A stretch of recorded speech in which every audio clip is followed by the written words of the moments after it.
For hockey fans, it doesn't get better than this. Hockey is great when the playoffs arrive.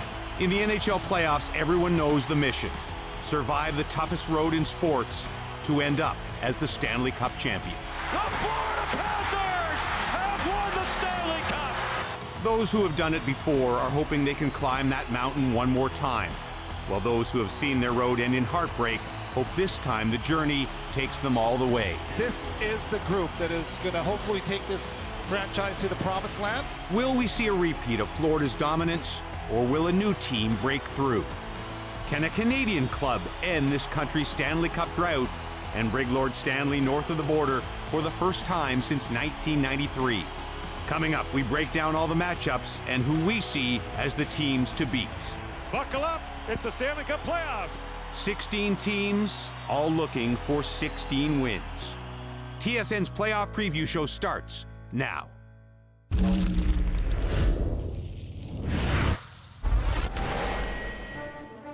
Hello, Canada, and welcome to the show where it's our job to get you pumped and primed for a 5 Canadian team Stanley Cup playoffs, and also to get 15 fan bases angry at us when we do our predictions a little bit later on in the show. It's kind of part of the gig. James Duffy, there's Frankie Corrado, there's Jeff O'Neill, there's Darren Drager. Many other guests will drop by over the next hour. We've had too many years where there's just been 2 or 3 Canadian teams in the playoffs, maybe one legit contender, and it's always ended the wrong way over the last long while. But this year, 5 Canadian teams, many with legit Cup hopes. The Stanley Cup playoffs are always great, but this year the potential exponential. What are you looking forward to most? I think it's going to be just the perfect time to have 2 Canadian teams in the Stanley Cup Finals, James. Don't name them yet. I don't care who they are. I mean, maybe I do a little bit, but I just don't care who they are. You look at last year, how much fun it was to see Edmonton march all the way to the finals. We've always talked about how Canadians are always like, how come Tampa Bay always wins the Cup or Florida? What a perfect time to have 2 Canadian teams in the finals. And it doesn't feel like there's 1 or 2 significant front runners this year. There's a lot of teams that have a realistic chance of winning the Stanley Cup. We're not talking about, well, it's Tampa Bay and who else is coming out of the West, or the Florida Panthers. It's like there's a lot of teams that have a chance to get this thing done this year. I mean, there's some great Canadian stories. The season that the Winnipeg Jets had through the regular season, the Toronto Maple Leafs, the improvements. What about the Edmonton Oilers? So among those 5 Canadian teams, James, who is the most ready? Or could there be a surprise that would come out of Ottawa or Montreal? We saw how mad the best player in the world was last year when they peeled back the curtain. And who knows what he really wants to do, because he seems like he really wants this. Always excited for this, maybe the most excited in, I don't know, a decade or so because of the presence. And Montreal back. The playoffs are just better with Montreal and Ottawa finally back in the Stanley Cup playoffs. Let's look at your matchups across the board. Beginning in the West, where, yes, by finishing first and winning the President's Trophy, the Jets get home ice through the Stanley Cup playoffs. If they can keep on winning, they will open home to the second wildcard team, the St. Louis Blues. 4 straight year, the Oilers and Kings are meeting in the first round. Edmonton winning in 5 last year, 6 in 23, 7 in 22. But they were the home team in all those series. This year, they'll start in LA by finishing 3rd in the division. That Stars-Avalanche series is just an absolute cage match. Golden Knights will be favored against the Wild. Over to the East, the Leafs winning the Atlantic, setting up a long-awaited edition of the Battle of Ontario. Ottawa, of course, grabbing the first wildcard spot. I mentioned that Dallas-Colorado series. The Lightning and Panthers will be similar in the Battle of Florida. The Montreal Canadiens, after 3 years out, surprising a lot of people, and will take on really the surprise team of the NHL this year in the Washington Capitals, who just looked great. Alexander Ovechkin, of course, the greatest goal scorer in the history of the National Hockey League. We'll look at all of them, but first, the Battle of Ontario. Time to crank it up in the Battle of Ontario. Emotions are going to build. There's always been a lot of energy, a lot of emotion in the games, Battle of Ontario. Gabe 6'2", 220, and he looks like a welterweight. Throwing the stick with Sundin. He looks into the stand, trying to wound it up. Says, no, better not. Here we go. Here we go. Here comes Thomas. Scores! Sundin scores! Right through the lane. What's going on? 4 goals! Holy mackerel! The kid's on fire!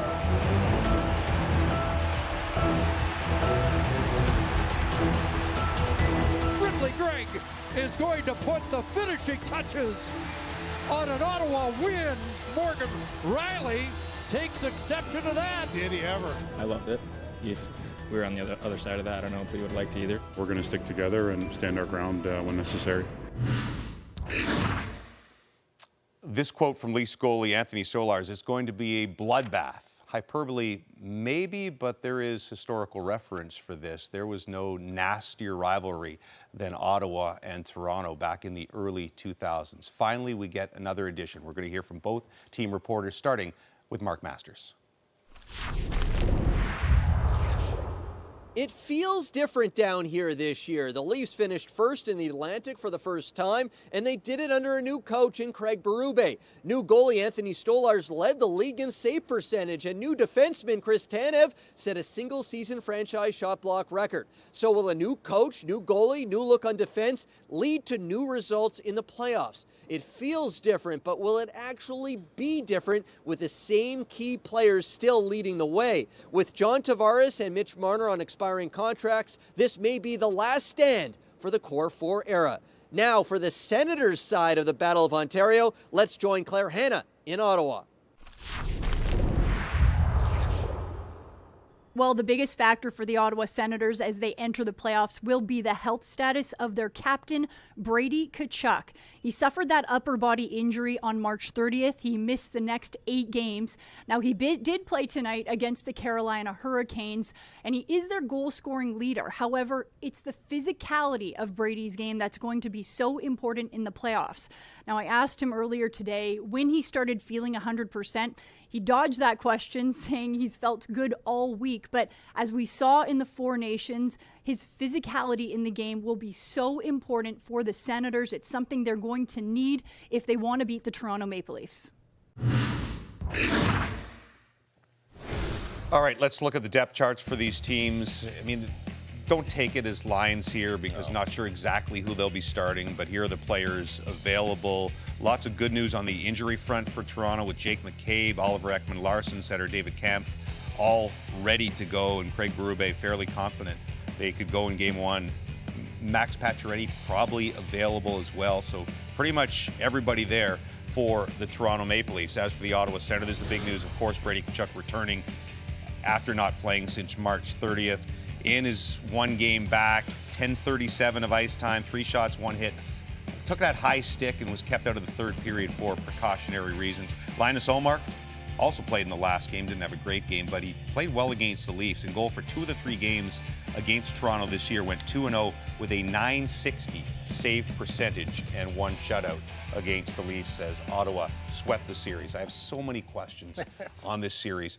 More pressure on the Leafs because of their history than the Sens, were just back in for the first time in a while. We keep saying, as Mark said, this Leafs team looks different. Do you think it will be different this playoffs? Well, we talked all year about how all the details are different, the small things, how they forecheck, they get on the body, the coach is different, he brings a different attitude to the players.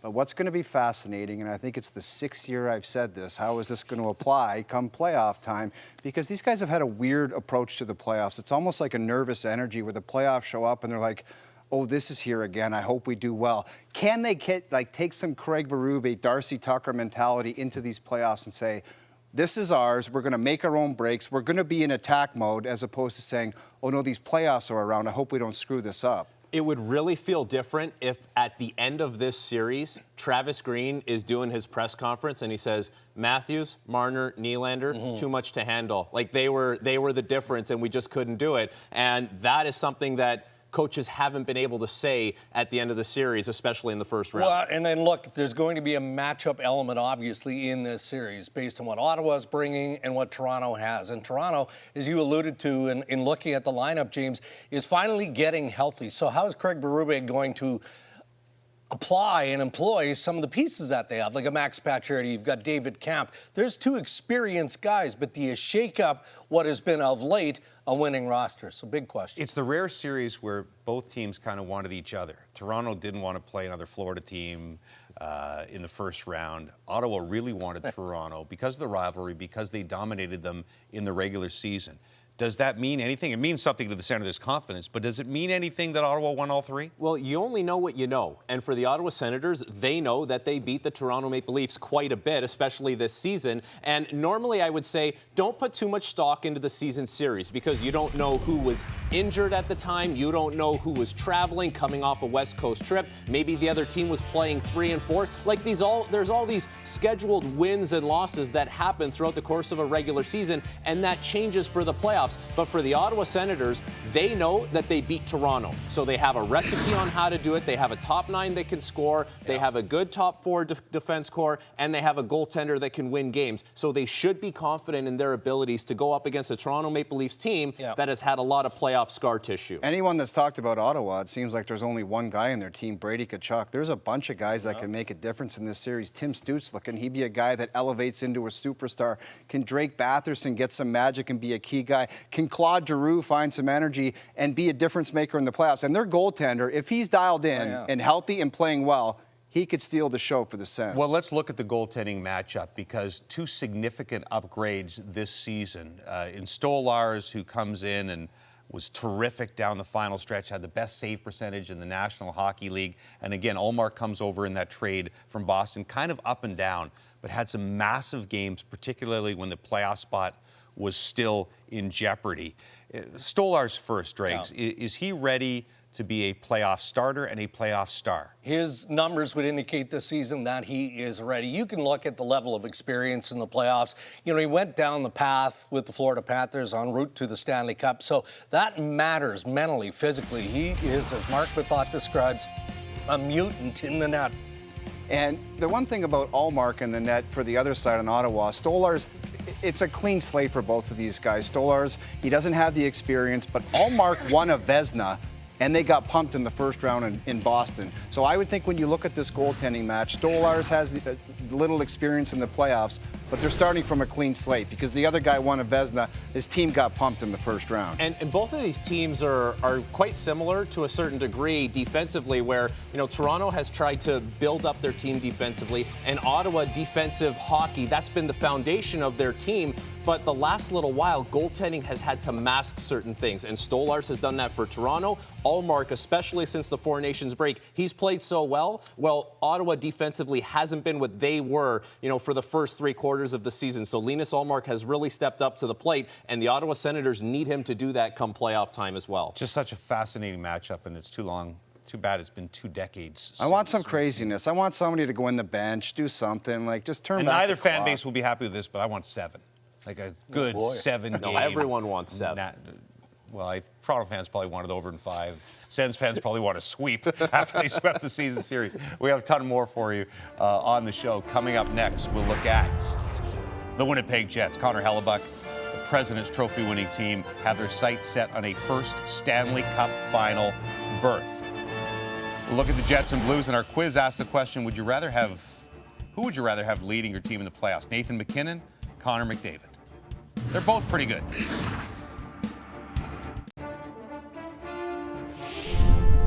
The NHL Playoff Preview Show is presented by Steel. Real Steel. Find yours.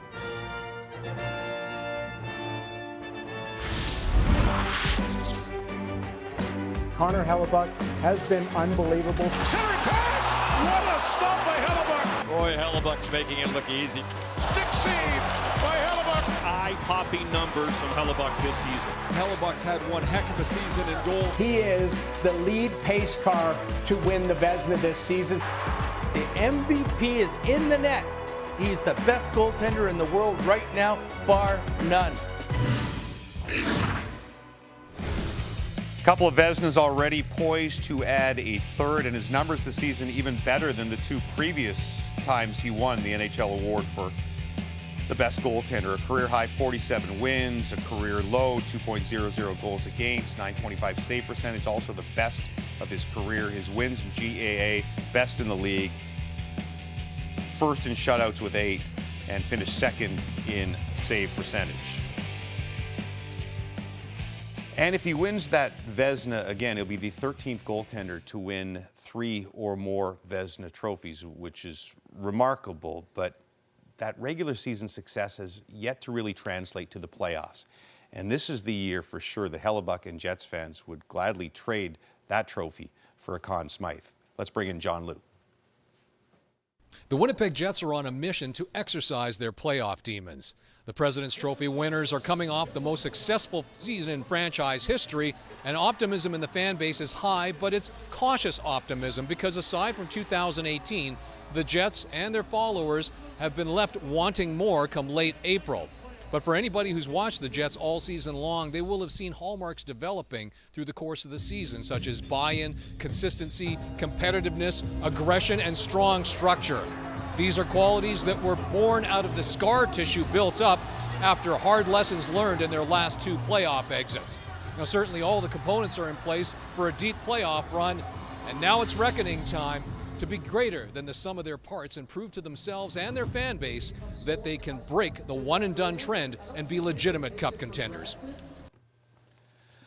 All right, thank you. The Jets lineup, let's have a look at the Jets depth chart that we have. There's still some questions on injuries with Nikolai Ehlers, who's been out since last Saturday. Gabe Vilardi, we'll get to that with Dregs in just a second. Kyle Connor tied for 7th in league scoring this year with 41 goals, a goal and 2 assists in 4 games against the Blues this year. Hellebuck started 3 of the 4 games against St. Louis, 2-1 with a .920 save percentage. And Neil Pionk buying dinner, signing a brand new 6-year, $42 million deal. First of all, the status of Ehlers and Vilardi. Well, as Scott Arniel acknowledged earlier in the week, I mean, Nikolai Ehlers is week to week, so he's not going to be available, and that's a huge loss for the Winnipeg Jets. The news is better for Gabe Vilardi. He's listed as day-to-day, but he's not going to be ready in time to open up this series against the St. Louis Blues. He's going to need some practice time, or at least some time on ice with the group. He's been skating by himself. So what happens now? Well, they're going to have to be able to rely on some of their younger guys. This is the play that took Nikolai Ehlers probably at least out of the first round, just a routine sort of collision. They're going to need Cole Perfetti, who's had a career year this year, to find a way to step up in the postseason. And Alex Iafallo has been a nice story for Winnipeg this year as well. So you're leaning on the younger guys, but those are younger players that are ready to make the jump. In the end, really deep team, but it kind of feels like it's all about Hellebuck. Do you think he's ready to turn that regular season success into a long playoff run? Well, it's fascinating to see what's going to happen after last year. Noodles is going to get mad at me, but I think a lot of it's on the goaltender because it fell apart at the seams after the Game 1 win against the Colorado Avalanche. He did detail that the play in front of Hellebuck wasn't that good. But if we're going to give this guy all the love this year, I have him as the Hart Trophy winner, and talk about him constantly, you would think that he would have to lead the charge. I mean, to get the St. Louis Blues in the first round, they're gonna cause big problems, and Binnington is a guy in net that's going to be a big player for them. That's the thing. Jordan Binnington is a big game goaltender. Yeah. And you go back to the Four Nations face-off, like, no one would argue Connor Hellebuck is the best goaltender in the world right now. But in that moment, in that game, Jordan Binnington was the best goaltender. And the mission for Connor Hellebuck is pretty clear. Carry over exactly what you do into the regular season, now into the playoffs. So you steal games. You lead the league in shutouts. Now it's time to steal games come playoffs, because we see his peers, whether it's Vasilevsky or Bobrovsky or Binnington in the past, or name the goalies that have had success, they do it for their teams more than once. Connor Hellebuck has to do it for his team now. I love the idea at trade deadline. It's boring for us, but when they don't do a whole lot, a team that has the quality of the players that these guys have and the record they do, why would you want to bring a bunch of different pieces in? Obviously, if it was there, they would have done it, but it's going to put the pressure. I don't want to say after 2 games, man, I wish they had brought a guy in there to score a goal, because these guys, they're the ones that have done it. They've been the best team, so just keep doing it. Everyone's got to elevate. The power play, 29.4%, first overall in the league, but struggled down the stretch. 7 for 40 since the trade deadline. Is that just a team that was waiting for the playoffs, or is there any reason for concern there? Well, Gabe Vilardi and Nick Ehlers are big parts of that power play this year, and this is where the team really improved the most, the Winnipeg Jets, is offensively. There was a massive outburst for them this year. The power play had a lot to do with that. They're a top 5 team offensively this year. So you talk about having playoff success for the Jets and what that means. it means you can't abandon what made you have that success in the regular season. That's being the best defensive team in the league. We've seen that in the past. Agreed. But now they need to keep that offensive element. And if we don't know the status of Velarde and Ehlers and what their status is going to be for the power play that was such a big weapon for them, then it's going to be a little more difficult for them to keep at that high level. I'm a big believer in Mark Scheifele. I love the way he plays hockey. I think he can lead a team and do some damage. He's played a long time, and he's been in an era with the Sidney Crosbys and Jonathan Taylor. All these superstar centermen that get all the attention, and a lot of them deserve it because they put up numbers and they've also won. But I think he can be a guy that's a notch under them as far as stats and status and everything else. But, man, he's a good player, and he can lead the team. I'll tell you what, Mark Scheifele rounded out his game this year in a big way. So he can go head-to-head with McKinnon and Eichel, and he can win that matchup this year more than he has been able to in the past. Jets fans, you don't want to see this part, but you know it. We always talk about it. This is the one graphic we show every single year, the old President's Trophy curse. Only 2 regular season champions from the past 11 years have made it past the second round. The Rangers did it 2015, and again last year. Chicago in 2013, the last President's Trophy winner to win the Stanley Cup. Still ahead on the playoff preview show, we've broken down the matchups, but our quiz will answer who is under more pressure to win the Cup, Toronto or Winnipeg. And later, the Oilers and Canadiens getting set for their opening round series. Oilers looking for a return trip to the Stanley Cup final with an alternate ending. The Canadiens needing to figure out a way to shut down the greatest goal scorer in NHL history and the Capitals.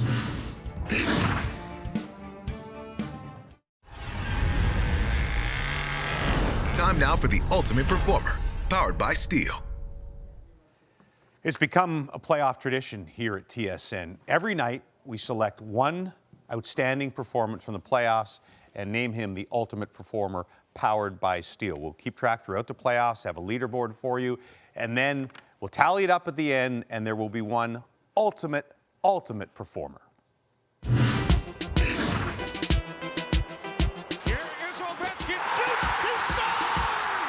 Number 895! Perfetti. Cole Perfetti, right in, score!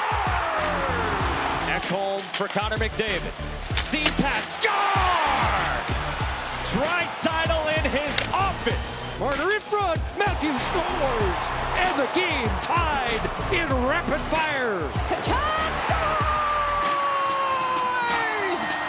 Nick Suzuki, rob try, Suzuki, OT winner! Unbelievable! Just a little compilation of the likely candidates in the Ultimate Performer powered by Steel. Here was the leaderboard from last year.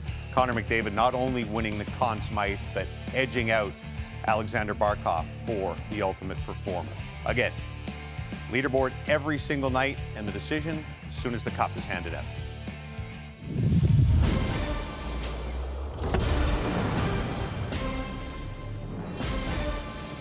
This is a playoff quiz now. None of these dinky little intermission This quizzes. one means something. This is for real. The belt is within your reach. I'm ready. Let's get to it. Which of Canada's top 2 regular season teams is under more pressure to hoist the Stanley Cup in June? President's Trophy winning Winnipeg, Atlantic Division winning Toronto. I'm going to go with the Toronto Maple Leafs, the Winnipeg Jets, although it was a long time ago now. At least they can hang their hat on the fact they went to the conference final against the Vegas Golden Knights in 2018. And it seems like the Maple Leafs exits, they've been really kind of ugly. So it's the Toronto Maple Leafs. The Winnipeg Jets for me, because this is the best version of the Winnipeg Jets. They are the President's Trophy champions, and the last 2 seasons, it's been ugly for Winnipeg. They win game 1, and then they lose both those series in 5 games. Not a great way to exit. This is their chance to take advantage of a good season. I think it's the Toronto Maple Leafs because you can predict imminent change in the offseason if the Toronto Maple Leafs do not go deep into the playoffs.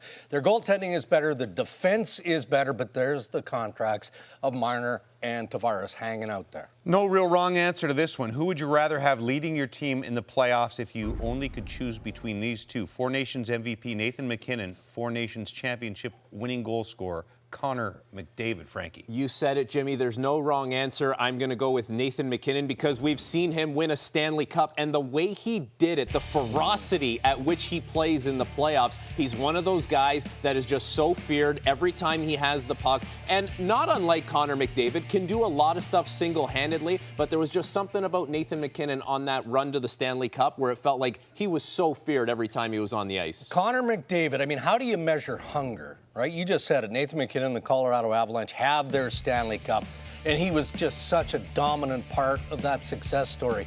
Well, we've all seen the video, and we know how much heart and soul that Connor McDavid poured into getting Game 7 in the Stanley Cup final and lost. He's hungry. Connor McDavid, I always defer to McJesus in these situations, Jimmy. He's just the best in the world. And a couple years ago, I'm not sure which series it was against the LA Kings, he really elevated, and I thought he got the sense of what the Stanley Cup playoffs are about and how bad he wants this. He's like you when we have a bad period. You saw him in that video. He's like, dig in. Get angry. Be better. I want to follow that guy. Which 25-year-old captain of a Canadian underdog team are you more excited to see in the postseason? Montreal's Nick Suzuki or Ottawa's Brady Tkachuk, Drakes? Brady Tkachuk, and I think we got a real good dose of that at the Four Nations face-off, right? The electricity between the Tkachuk brothers and Team Canada. Now, we can't predict that that's going to happen in the playoffs, but he brings the layers of entertainment, the intensity, the scoring touch, the big-time goals, and he's always a menace around the net. Nick Suzuki, I think in years past he's been described as a good little player. I think now he's established himself as a superstar.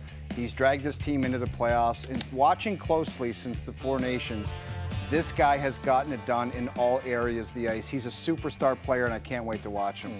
Brady Tkachuk, and I almost picture it like he's a tiger in a cage, and he's been there in a little while, and now it's about time he gets let out, and he's going to have the chance to make his playoff debut in the Battle of Ontario, of all things, which sets up to be a really intriguing matchup for Brady Tkachuk. And, you know, what's better than one Tkachuk in the playoffs? Two Tkachuks. This, I believe, is probably our last quiz, unless we do one on the free agent frenzy, July 1st. Dregs, I believe, won the season total. Interesting. We didn't get the big ceremony like Oga, where Dougie Gilmour comes in. He only won it one time. No, several times. Hits his own math. No, don't touch the belt. It's only the first round. You can't touch the belt. It's a jinx. Playoff quiz. The quiz is presented by Harvey's, made with beef sourced from Canadian farms. Enjoy a quarter-pound Angus burger topped just the way you want. Harvey's, it's a beautiful thing. I've just been told we're actually doing a quiz every playoff round. I thought it was over. They keep coming back. For the Oilers to get back to the final, they'll first have to find a way to knock off the Kings for the fourth straight year. That's a hit. After a 3-year absence, the Habs are back in the playoffs and will be looking to their young stars to lead them against the best team in the East, the Washington Capitals. And Mystic Mike will return to predict all 4 series involving Canadian teams and who he likes to come out on top and move on to round 2.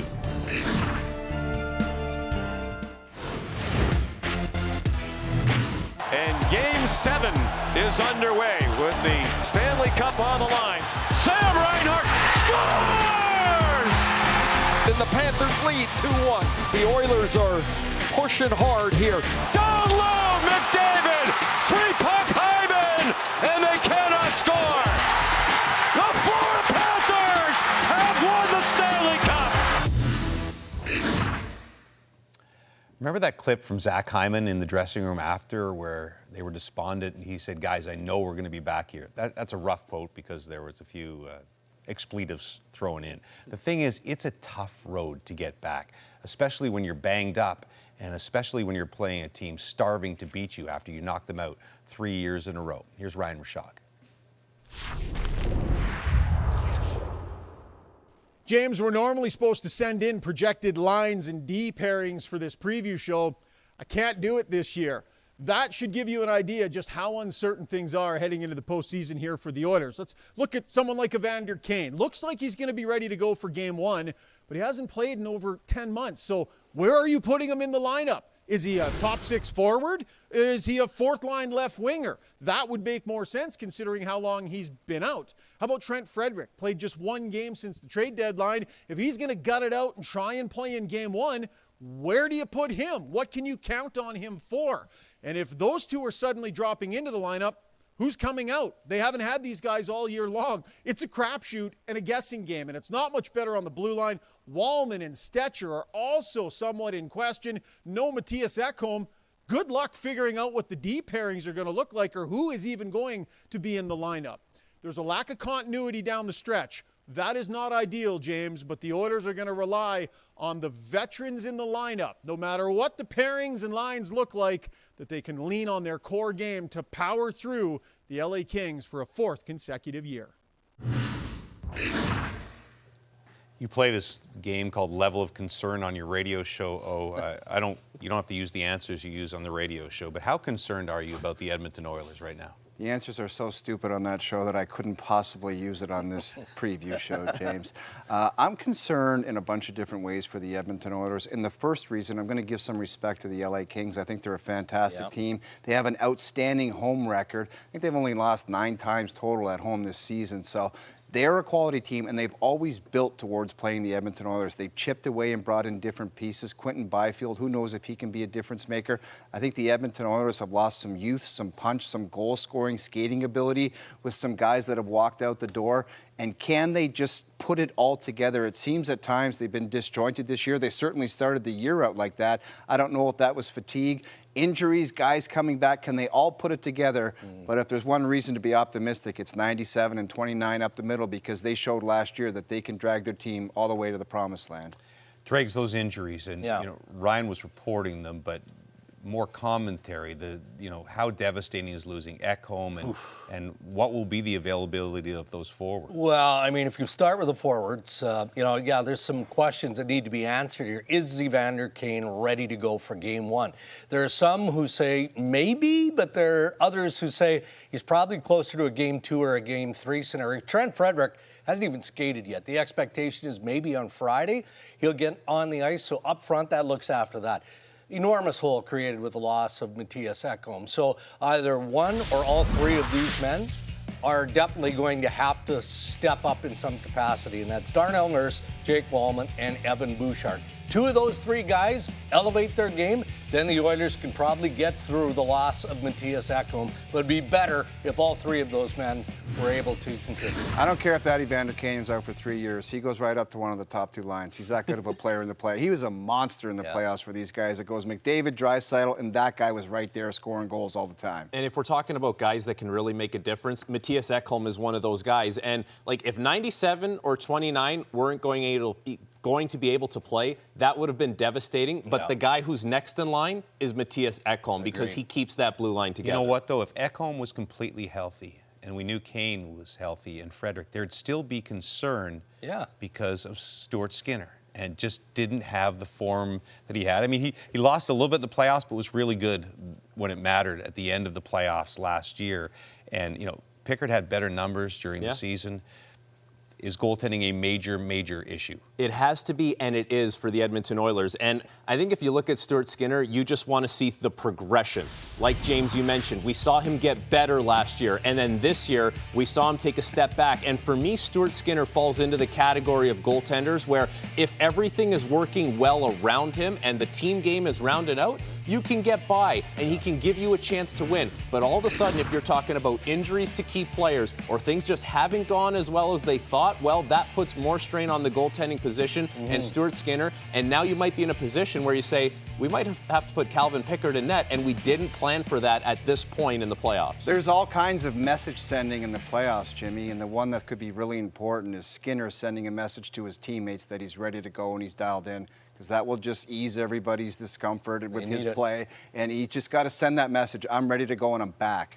You mentioned, though, the one thing they have is actually a 2-headed thing. And look what they've done to the Kings, McDavid and Draisaitl. 36 points for McDavid in the 18 games over the 3 years in the playoffs. 30 points for Draisaitl. They've, I was going to say single-handedly, but dual-handedly defeated the Kings 3 straight years in the playoffs. Now to our final Canadian team, the Montreal Canadiens. And this is really the surprise playoff series because at the beginning of the season, nobody had Washington coming first in that division, coming first in the Eastern Conference. And not a lot of people halfway through the season had the Habs making the playoffs. But here they are. And the thing is, if they could somehow pull off the upset with Carolina Jersey series, there is a path here for the Habs to go to the conference final. Big step has to be taken, of course, to get there. Again, let's look at their depth chart here. Completely healthy. They have Demidov, who's electrified fans in Montreal the first 2 games. Nick Suzuki, 89 points this season, the most by a Canadiens player since 1996. Laine scored 15 of his 20 goals in the power play this year, 4th in the National Hockey League. So there's a 20-point difference in the standings between Washington and Montreal. What will it take for the Habs to pull off this upset? Nick Suzuki and his line, they're going to be have to be able to take over a game, and they have shown that this season. They have been playing with that desperation, that urgency, and I'll take you to a certain point in the year where the Montreal Canadiens swept the season series against the Florida Panthers, and Nick Suzuki and his line significantly outplayed Sasha Barkov, which, as you guys know, is not an easy thing to do. But Suzuki is able to handle those big matchups. He's such a dual threat defensively and offensively, and the conversation is now not, is Nick Suzuki a number 1 center? It's what tier of number 1 center is he in the NHL? And he's got a very good chance of being the best center in this series. Agreed. And things could shape up as Suzuki's the best center, Hudson's the best defenseman, and if Samuel Montembeault's at his best, he can be the best goalie in this series. But I think that top line has helped, though, right? I would say that their top 9 is rock solid. Look at this second line, right?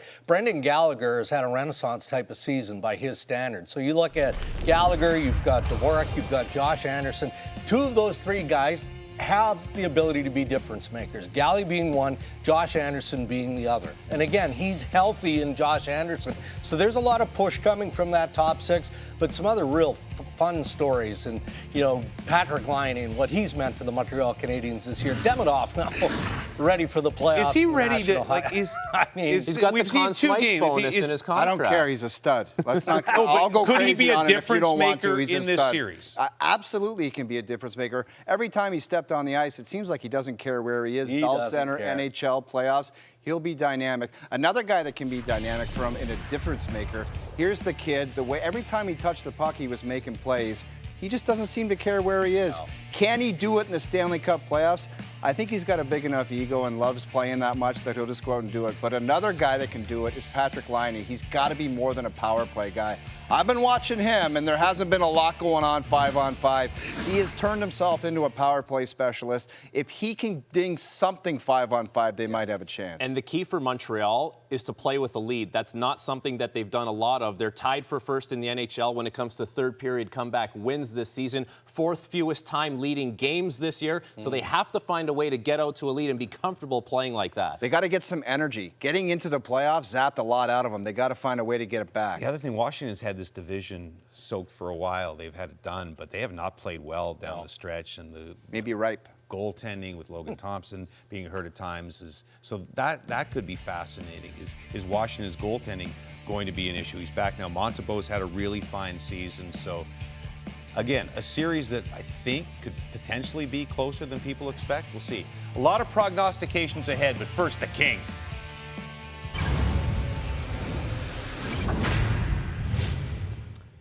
As good as Mystic Mike is in the regular season, he's even better in the playoffs. Over the last 2 playoffs, Mike has predicted the outcome of a Canadian team series every single time. 7 for 7.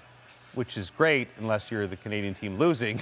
Picked Toronto and Winnipeg to lose last year, and they did. You get people yelling at you on the streets for that, or any hate mail, Mystic Mike? No more than normal, James. I get plenty of both throughout the regular season and the playoffs, so it's all good. All right, let's see who you'll get angry this year. Let's start in the East. All 3 Canadian teams making the playoffs this year. We'll start with the Battle of Ontario, Toronto and Ottawa. Which fan base is going to be angry with you tonight?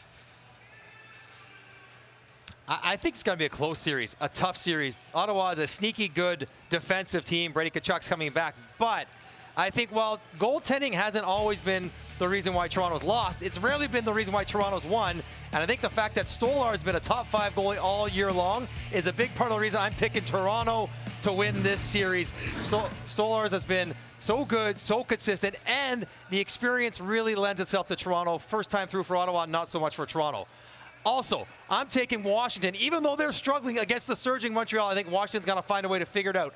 They are big, they are physical, they are built when they play well to play a playoff-style game. And again, I think they have enough experience and success this year that they'll be able to right the ship, find a way to get some answers to a really good first line in Montreal, and find a way to solve Montembeault like they have most of the year offensively, and get a win. And again, a pretty tight series for an 8 seed. A couple of really interesting series involving Canadian teams in the West. Winnipeg, of course, the best team in the NHL in the regular season, but playing the hottest team down the stretch in the St. Louis Blues, and the Edmonton Oilers and the LA Kings for the 4th straight year, but this time the Kings with home ice advantage. Let's start with Winnipeg first and St. Louis. Who do you like? I like Winnipeg. I mean, St. Louis is hot, but so is Winnipeg. And Winnipeg's been hot the entire year. I know Hellebuck maybe hasn't been quite as great in the playoffs as he's been in the regular season in his career, but I think this year is different. It's different for him. He's been incredible. He's probably going to win the Hart Trophy. And their first line, Scheifele, Connor, and whoever other winger is, with Velarde or whoever, has been so good. I like Winnipeg to get it done, even against a stern test in St. Louis. And the hardest one, James, I chewed on this for hours. LA Edmonton again. If Edmonton was healthy and Edmonton was at home and I knew what that team would look like, I'd take Edmonton. But I don't, and I can't rely on the fact that they'll be healthy. We know Ekholm's not going to be there, so I have to take LA. Why is it different this year than years past? LA's at home. You mentioned it. Every other time they've played against each other, Edmonton's been the home team. LA's the best home team in the league. They've got great defensive players. Darcy Kemper has been a revelation there in LA, so I think in a very close, hard-fought series, I'm taking LA, but it's going to be tight. Let's recap Mike's picks. Also known as, which cities is he allowed to visit this summer? Let's see. He lives in Toronto, so he can go there. They'll be happy with him. Ottawa, he can't go to. Montreal can't go there, and he loves Montreal, Mystic Mike does. Winnipeg, yes, that's okay. He has them winning. Edmonton, no chance. Kings over the Oilers. Those are Mystic Mike's predictions, but Craig Button goes one step further. He's predicting the entire playoffs, the brackets all the way through. It's Buttonology next.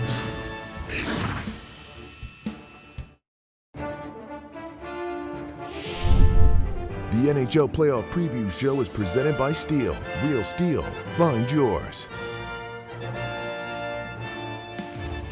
Definitely think some Canadian passionate fan bases won't agree with some of these odds, but the Oilers are still the odds-on favorite from Canada as far as winning the Stanley Cup, but their odds have lengthened thanks to injuries and that unsteady play down the stretch. They were as low as plus 650 at one point, now plus 950. Winnipeg right behind them at plus 1,000, but are the 6th choice overall, despite winning the President's Trophy. Leafs are 15-1, Sens 32-1. The Canadiens, the longest shot of all 16 teams in the playoffs.